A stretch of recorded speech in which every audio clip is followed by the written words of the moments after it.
light. So let's take a look at him. He is mean, and he's locked onto us, so he's going to try, and I just turned on my light, of all things. Now watch this, check this out. Oh my gosh. Yeah. Hello, my friends. Welcome back to Subnautica. I took a little quick jaunt, just cut straight to being on the island, which is right over here. We are on the island that has the reinforcement weapon on it, and I wanted to show you something that's hidden in the caves up here. And I didn't go here before because I had accidentally deposited all the power cubes into my inventory in the base, and there is an additional feature to the arch now, right here. This is the first time we see this in the game, and if you stick a power cube in it, guess what? It's kind of like a Stargate. It's awesome. So, sorry, I got distracted by a little green thing up in the sky there. Let's take a look at this. This is the only time it does this animation. Luckily, it doesn't do this every time. The hand thing, at least. This green thing. This is the level loading the assets into the area. So, right here, if our surroundings have changed, and actually the lighting hasn't updated yet. Give it a second. There it goes. The lighting now is updated. We are in a totally different place. Let's quickly get out of here. I'm just going to speed this up. And we are actually now on the other island. Isn't that cool? Now, we are going to run into a few more of these transport gates as time goes on. And it'll be interesting to see the value that these put into the game, because it actually does help later on in the game for us to be able to complete the game. So, as always in this game, it will be very necessary to collect any materials that you can collect. Your limitations being your inventory space. I did a quick cut to get back to the Seamoth. We are going to take the time to finish, well, we're going to dive deep, and we are going to finish the last two major segments of the Degasi story. This will set us off to be able to complete the rest of, or at least understand what happened to them and their ultimate fate. For now, let's just cut over to the base and get back into the base. We do have a message waiting for us. So let's take a look at this message. This message will be very important for getting into the Aurora. Here we go. This is Altera HQ. This may be your only communications window. We can't send a rescue ship all the way out there, so Aurora, you're just going to have to meet us halfway. We've uploaded blueprints to the ships up here. Yeah, give me a second. Black box data shows the high security terminal in the captain's quarters is still functional. Becky's leaving like in 5 minutes. All right, tell Becky I'll just take the regular. Regular? Yeah, she'll know what I mean. The code should be... If she doesn't? Just tell her the regular, dude. Okay. The If code... I say regular, she's like, what's the regular? I have to come all the way back up here. The code should be 2679. The regular's just a ham and cheese. Okay, you just say ham and cheese. Ham and cheese. Okay. So this key information that was just given to us is synonymous of two major things. One, we got the first of 4 door codes. I still am not opposed to trying to just Google it and get through the door codes as we need. Second, we realize just how hilariously under important the Aurora crashing kind of is to the Altera company. It's almost disturbing that nobody's taking this seriously. Like, even the Sunbeam, when they first got the distress beacon, they're like, nah, it's not that important. And even this guy, he's like very quickly just sending this blurb while people are ordering lunch. And he even orders his lunch. And it's like, just not that important to them. I don't understand quite why, but it is a very fascinating and very good story writing from the devs. So right here we are building the modification station, and this unlocks some very wonderful abilities. The hot knife or thermal knife that we just saw, that is very useful for if you need to, if you're eating food, you use the hot knife when you attack fish, it will instantly cook your fish. It's cool. But we needed the high capacity tank, and we look at just how much extra air we got. Woohoo! Actually takes a long time to refill our oxygen. It's nice. So let's also get these fins, because this will lower our... it'll put us at a natural swimming speed of like more than half the speed of the Sea Glide, which is nice because it makes it so that while we're collecting resources, we don't have to keep pulling the Sea Glide out nearly as much. So let's get these flippers upgraded. I guess an added bonus with these improved flippers is, oh yeah, we also need these depth modules. But in order to get the first, or Mark II, we need some magnetite, which we're about to go get, oddly enough. But having the improved flippers will also aid us in covering more ground and avoiding predators just barely better. It's not an end-all be-all, but hey, you know, being able to avoid something that's chomping at you might save your life. So, speaking of which, I was really fascinated to realize that I still have not yet essentially died in this game. And so this is still the first respawn of my round, or in this game. I'm wondering now if I can make it all the way to the end of the game without having to respawn. Now, respawning isn't a bad thing. Like, it's not a huge problem. You will lose any resources that you would have in your inventory that you didn't have before you left the habitat. But we're going over to this point now on the map, and we're diving deep. This is a really formidable cave. Like, the purplish illuminated jelly mushrooms are just, well, they're so well drawn. They're just wonderful. And this long snake-like creature that clipped into the wall, I don't know why, is going to become a little bit of an annoyance and problem. But check out this old base. This is the shallow, oh, geez, lots of good artistry in the sound production here. But I mean, some of this technology we already have, but this is our shallow Degasi base, and this base has been abandoned for a while. I mean, the little plants and stuff, they're just all over the place. And check this out. This is a water purification system. This thing is really neat because it not only will produce water, but the side effect is that it draws salt out of the seawater around it. So what that means is that you will have salt and water come out of the machine when it produces it. It produces like a bottle of water once every 10 or 15 minutes. It's helpful, and it will definitely skyrocket you in the hydration levels and needs if oh dang it, these stingrays just stung me. Ouch. Let's not break my record of dying.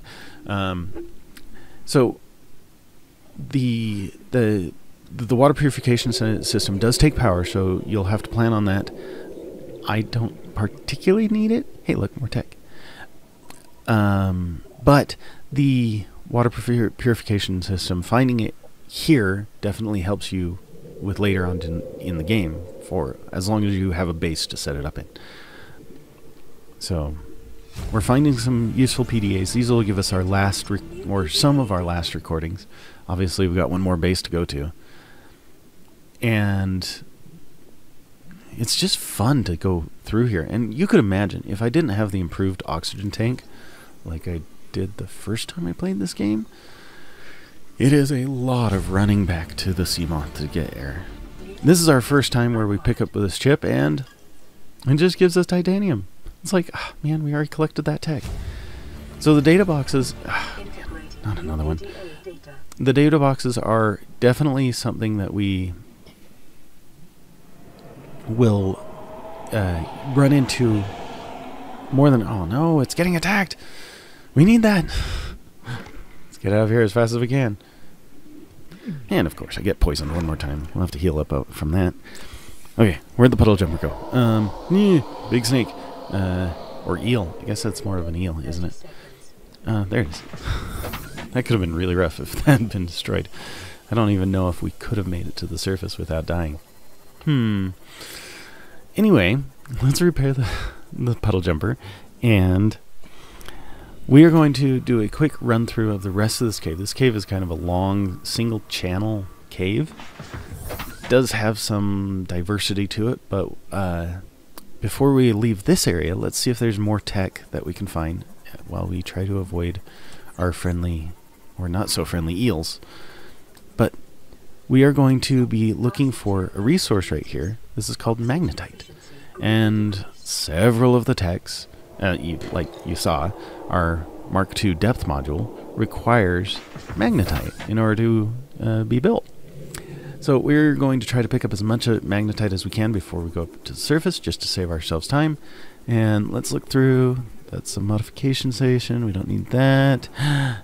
Oh, we found another piece, or the final piece, to the stasis rifle. Check this out. Let's see if we get the stasis rifle.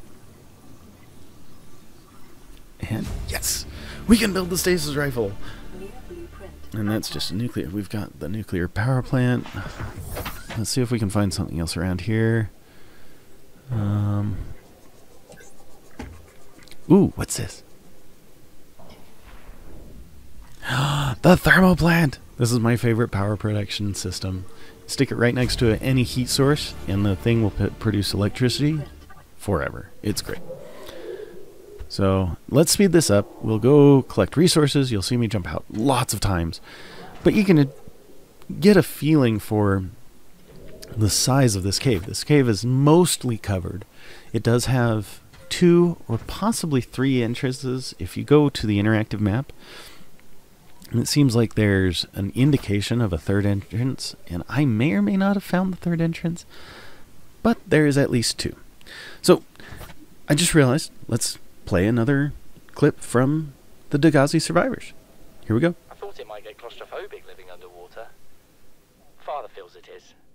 He'd tell me it was childish, but I stare out of the window and sometimes I think how lucky I am to see this world up close. Back on the island, I wouldn't have believed the creatures that live down here. The fish, they glow. There's one that's 90% eyeball. Snakes twice the length of a habitat compartment. Certainly, it's not all friendly. Most of the plant life is toxic. Learned that the hard way. But I've managed to coax some marble melons into growing indoors.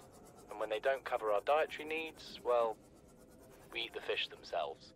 It's a bit gross, but there's nothing they wouldn't do. I've been attempting to document my findings. Father approves. He says understanding is power, that the more we know about this planet, the more we can use it to our advantage. I'm just doing it because it's fun. It's not easy without proper equipment and network access, but the old-fashioned way, observing, taking notes, testing theories, shows me the world in a way a spectroscopic analysis never could. Lately, I've been watching the crab snakes. They ambush their prey as it tries to feed on the mushrooms they hide in. What they don't eat settles on the seabed, which fertilizes the mushrooms, which feeds the herbivores, and so the chain continues. Co-evolution gives me the fun. You gotta give Bart credit. The voice actor, or however they played it, was good enough that he just sounds like he just is trying to make the best of this not so great situation that Bart and his dad and Marguerit, who they like Paul and Marguerit just don't seem to really be in realizing that they are kind of screwed, but make the best out of it. Paul tries, but you can definitely tell that Bart does better at this. Now, something that I need to point out is if you want the scanner room to be able to find a material in the future, it is important to at least scan it once. Well, obviously you can only scan it once, but you need to scan it with your scanning tool. And that will unlock it in the scanning room for being able to find if it's in range. If it's out of range for the scanner room, there's nothing you can do.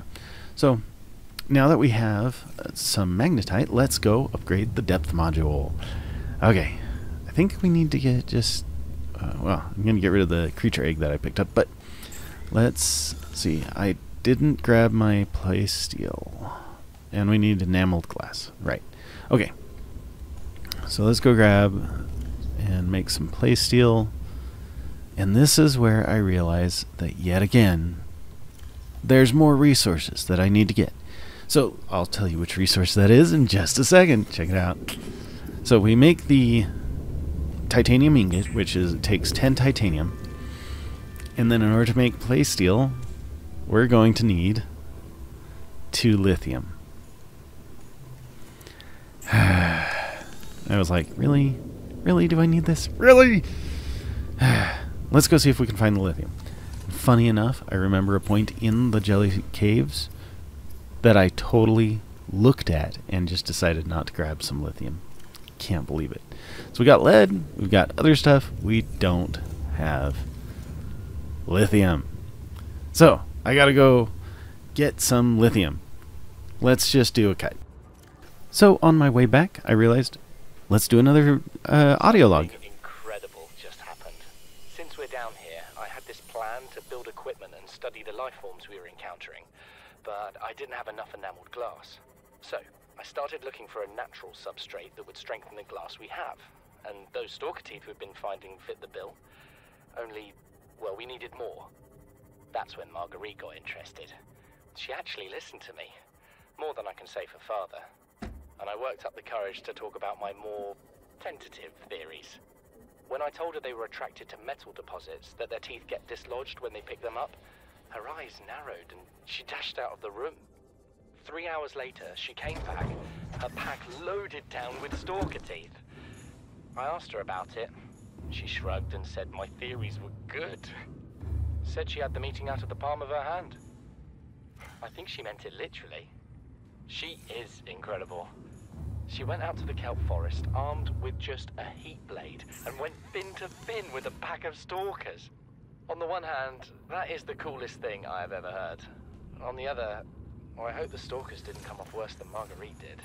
She had a huge gash on her forearm. I don't think things went as smoothly as she made out. What's the point in surviving here if we have to kill everything that makes it so wonderful? I wish I knew more about these animals, but Father won't let me leave the habitat. Maybe with all this glass, we could build a containment unit and get up close to them.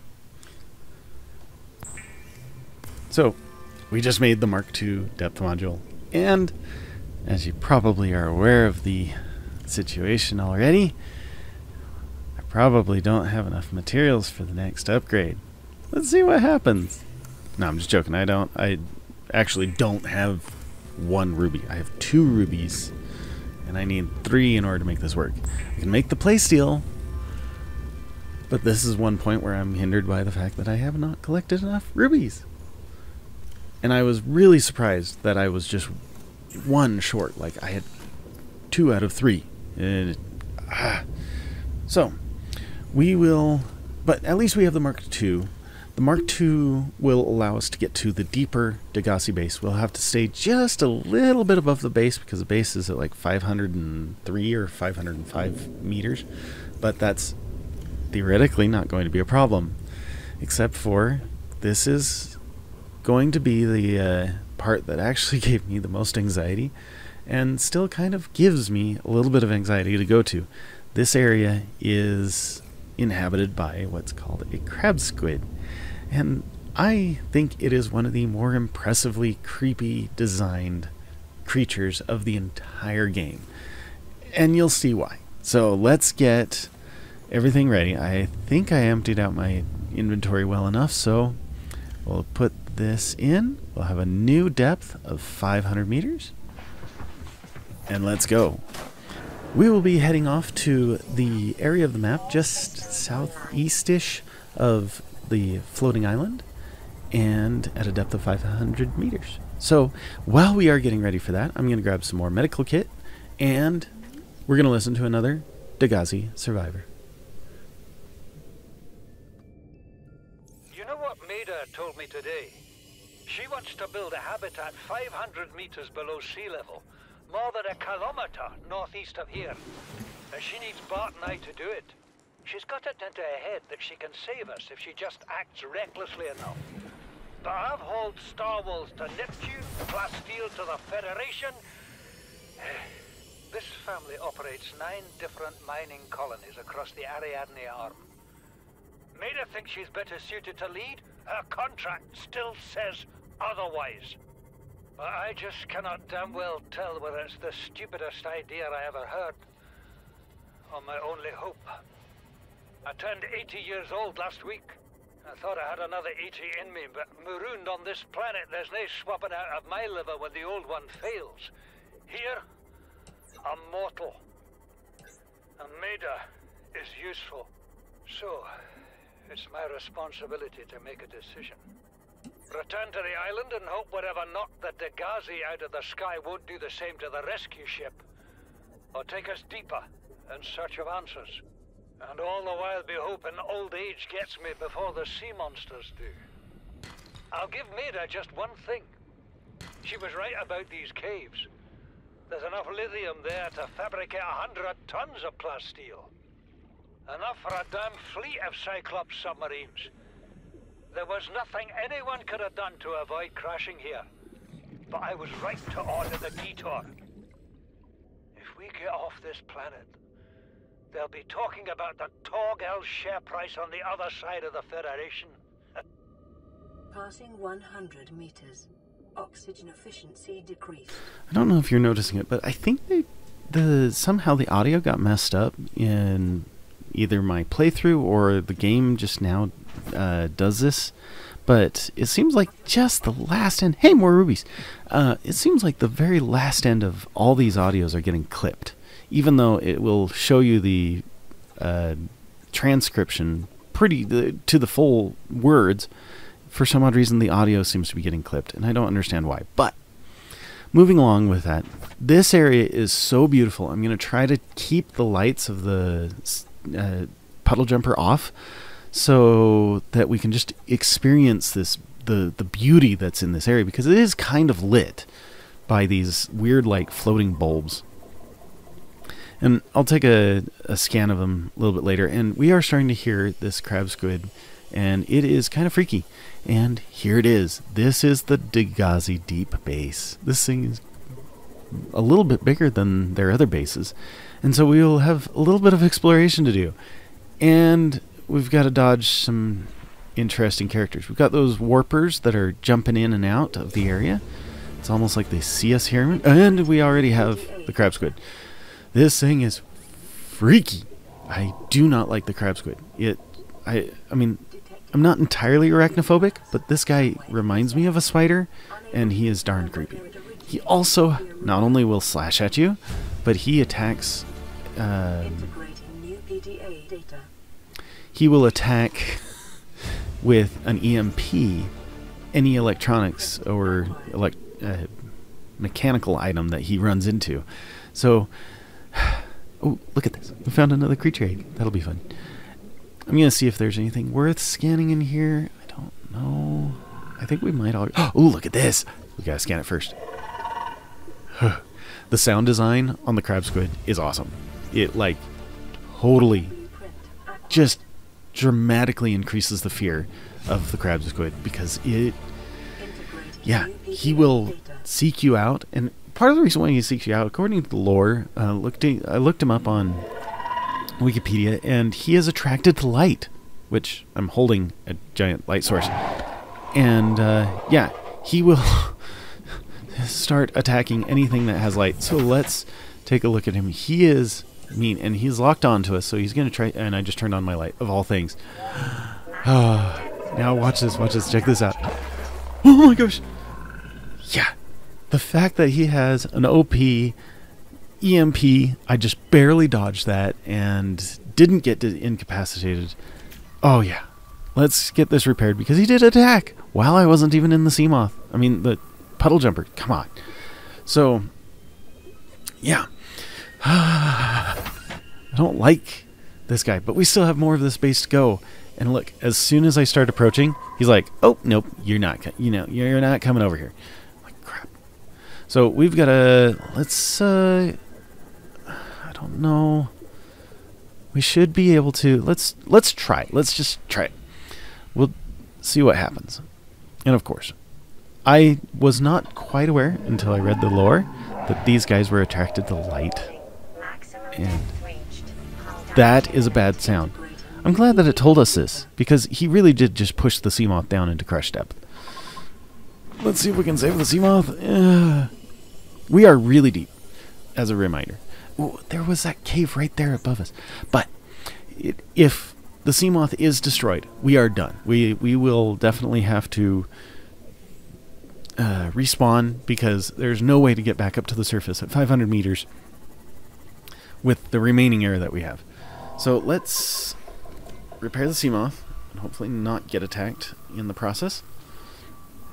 And then we need to go back into the base one more time. And I think, you know what? We should probably just use the Sea Glide so we can zip past him. Let's hide the Puddle Jumper behind one of these stalactites. And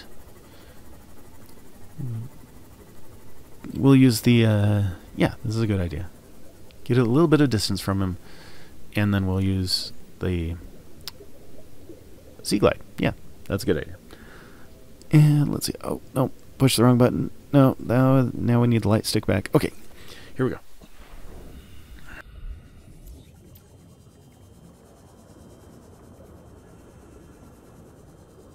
The artistry and sound design and visual design of this entire area is just immaculate.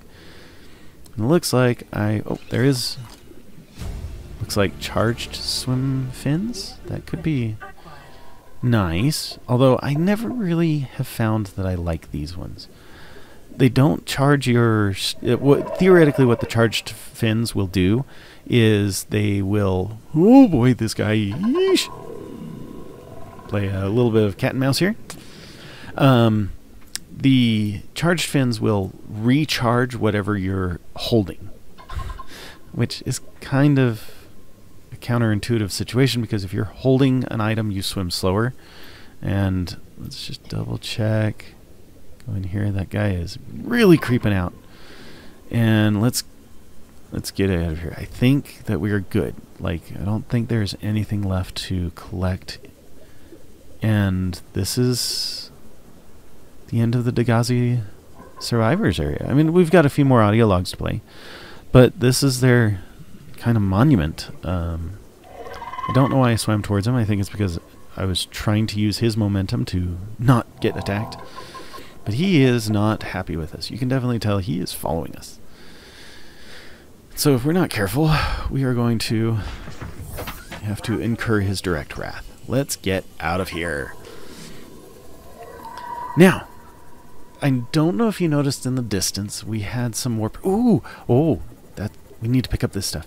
This stuff is a required ingredient for aerogel. I don't remember what this is like. I just remember the plant.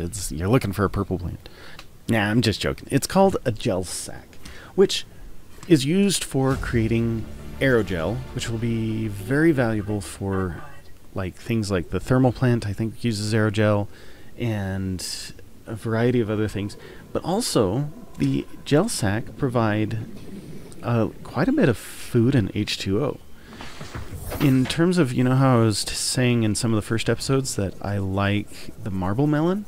According to the Wikipedia, the gel sac provides more H2O and food replenishment than even the marble melon. So, I mean, I guess there's that. But unfortunately, I think you cannot grow it on the inside. You have to grow it out in the water. So that makes it a little bit of a contradictory thing for, like, if you were inside your base and whatnot, and getting food. Oh dear! Holy cow! A warper just warped us.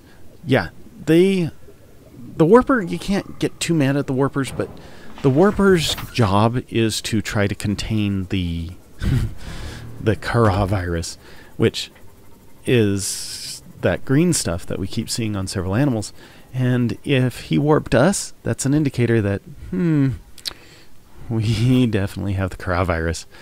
I will do a self-scan before the end of the episode. We should definitely do that. Kind of like Baymax. I will scan you now. Scan complete. Anyway, as we were working our way out, we collected a lot more. And I noticed there's some really cool... This is another Leviathan. This is the second and probably the most dynamic, peaceful Leviathan in the game. These guys are awesome. They're sea treaders. And let's pan around their body. They consist of 2 major legs and a proboscis that they use to walk. And these things are so fun because it actually provides an area where you can get resources. Underneath foot, they will, they don't hurt you, but they walk along these trails in this area of the map. This is just southeasterly area of, and they poop, unfortunately. But they were southeasterly of the floating island, and these sea treaders will just continuously walk around. They enjoy it. It's kind of like the giant leviathans that are swimming around the surface. They just are. That's their lifestyle. And if you happen to set up a base nearby these guys, you will find resources every time they walk through. But the resources sink back into the silt because they're not technically permanent resources. So this is a good way... Ooh, look, we have a message coming in. This is a good way to collect more of the basic resources. I don't think you get the advanced resources. I don't think it brings up the black shale one. But it does bring up your sandstone and the basic... I can't remember what it is. But you can collect more resources just by following these guys around. And they're really fun. They're peaceful. And typically, predators don't hang around them. So, ooh, there was a wreck that we'll have to go check out later. But let's get back to the base. And as we approach the base, let's listen to another audio file. Audio file. It's a funny word. We're already 200 meters below sea level. You want to go deeper? Look around us, Chief. Water leaking through the hull, water outside the hatch. We're drowning real slow. If rescue arrives, whatever shot us down, it's gonna do it again and again until it's shut off. You see an off switch around here, Chief? Why would it any more likely be half a kilometer down? Your kid found something on the scanner. There's something down there. Something that shouldn't be. You're mad. I'm going all the same, and I've an idea you two are gonna follow. But if you do, be mindful. Your authority stopped at sea level.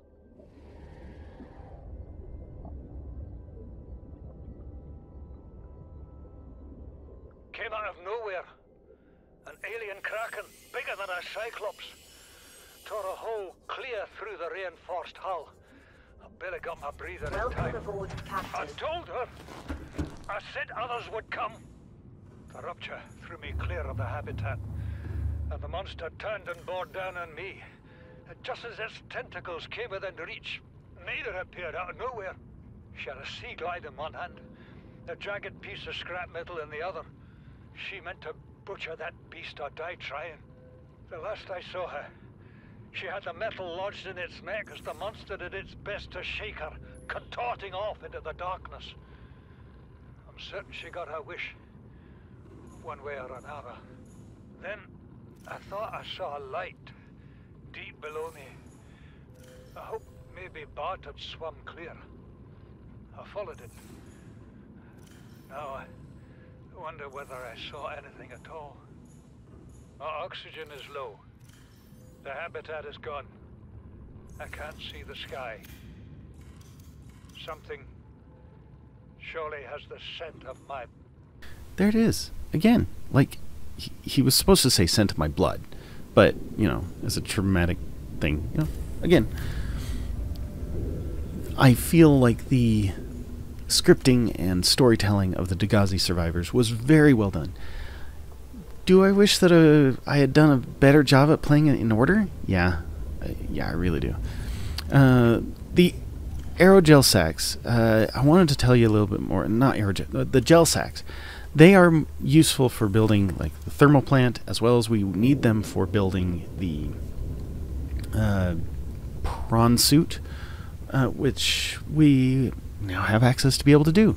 But we're going to take one of the seeds out, and let's see here. We need to build a grow bed. Apparently we cannot just put that on the ground. I was unaware of that. So we need to put a platform down. We'll need one more piece of titanium, but we need to put down one of these platforms right here. And I don't know why I'm struggling to find a place to put this. There we go. And we need one more piece of titanium and some lead that I didn't plan on, so let's go grab the lead. Wrong. It's getting confusing with these containers. Like, I need to figure out how to organize this. But we'll need...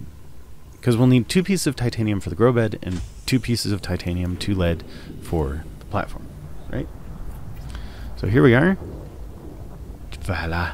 There we are. We have a platform. And somehow, even though it's not directly attached, it added to the value of the strength of our base. That's really cool. I thought it had to be directly attached. So here is our grow bed, and the way that you do this is you left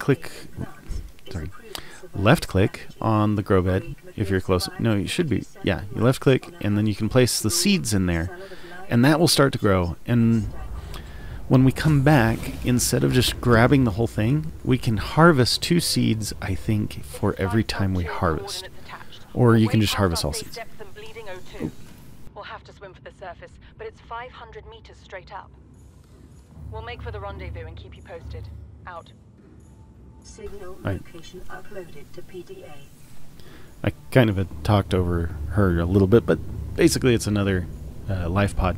And I just realized Altera is really crappy at building life pods. So far, 1 life pod has survived.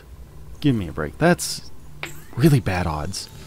That's Titanic level odds, oddly enough, because the sheer quantity of life pods that we've had, that every single one of them have failed, that's kind of a bad rap for Altera. I was just taking a look and kind of wishing that I could build the Cyclops. We've got to get some more playsteel set up, but of course we're out of lithium. So let's do a little bit of organization. Let's just put that bag over there. I have never really used these bags much, but I noticed that when we were deep in the water that we were able to add to the bag, and I've got to figure that one out, because that could be useful to have the extra 9 storage there. You know, the bag only takes up 4 storage, so if I have the extra 5 storage, it's great, you know. So we need to build this chip, and I have all the resources for it. We just have to go pick it up, because we got some copper. We need to, for the making wire, we need a piece of gold, and we need the table coral. We'll make the copper wire. Then we have the chip. Now this addition is for the scanner room specifically. Let's see, I need magnetite. There we go. What it will do is when we set up a scan, and of course I'm going to show this to you guys at night, so you'll see how quickly it drains power. But you can set up a scan, and let's just, pick on the data box. And it will almost immediately show us where one of them is, because it knows where one is. If there were more, there would be more that shows up. But now we have a visual reminder. As long as the scanner room is functioning, we have a visual reminder on our HUD, is what it's called, the heads-up display.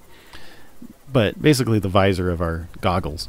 We have a visual reminder that where the item is, and it will guide you straight to it. So just swimming down in here, you can see there's the data box. Now we've already collected this data box, which is another cool situation created by the devs of the game. They recognized that a scanner room doesn't know that you've already collected that data box, and so some of the items that just persist after they get picked up, it's going to be obvious that, you know, the scanner room doesn't know. And so it will show you where that item is, but it may or may not, you've already visited it. So I thought that was really cool. But yeah, we are draining power really fast. And it's funny because I saw we're draining power really fast, and then I'm like, oh, lithium. And I clicked on the lithium. And it was like, oh, it's way over there. So if I can expand the range of the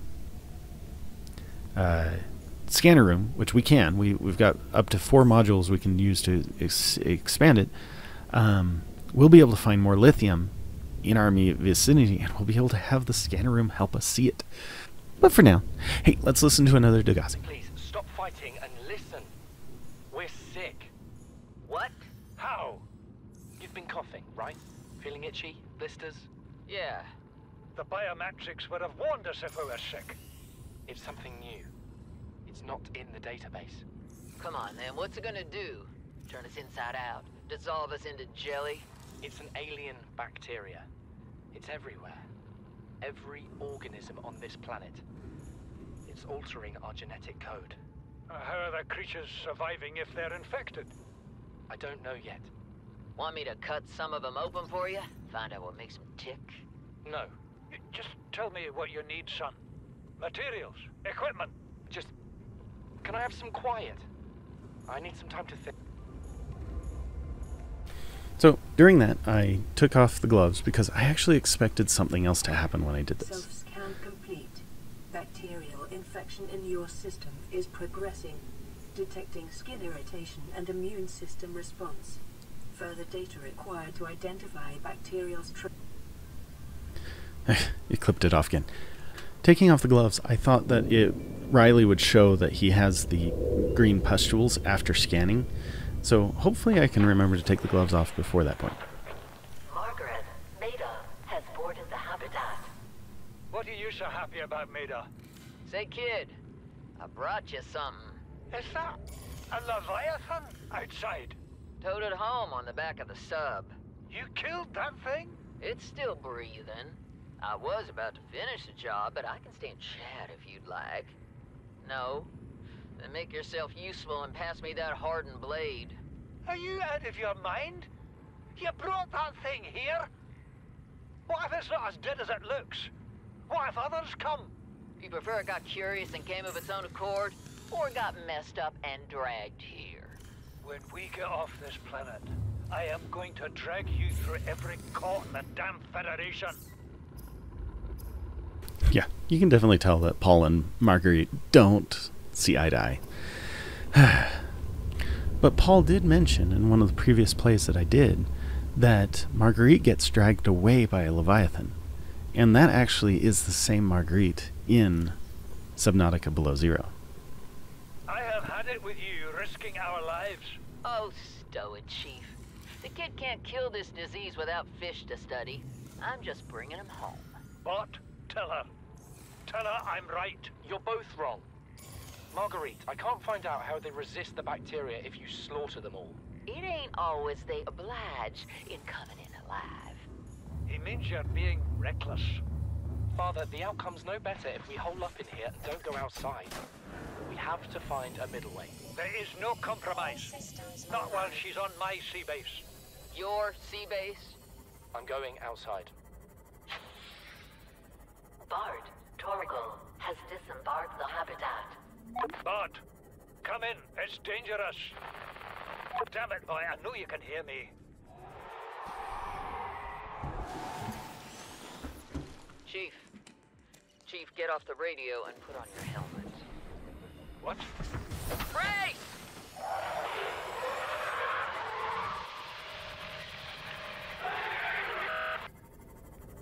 It is sad to say that the Degasi survivors didn't really survive, except for Marguerite.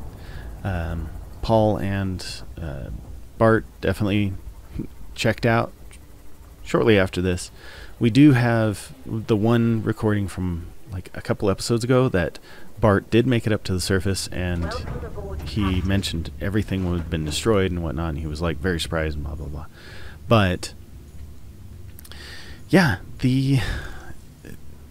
their plight was partially ended by their disagreements, oddly enough. Like, Marguerite and Paul bucking heads all the time didn't really help them to survive. And the rash decisions of Marguerite definitely kind of messed things up for Paul and Bart. But that's all we've got for today. Guys, it's been fun to have you around. Let's join up next week and let's keep going. I'm pretty sure we're going to go attack the Aurora in the next episode. Yeah, that's a good idea. Let's go open up the Aurora and shut down that reactor that's putting out all sorts of nuclear reaction. Or nuclear radiation, my bad. We'll see you later. Bye-bye.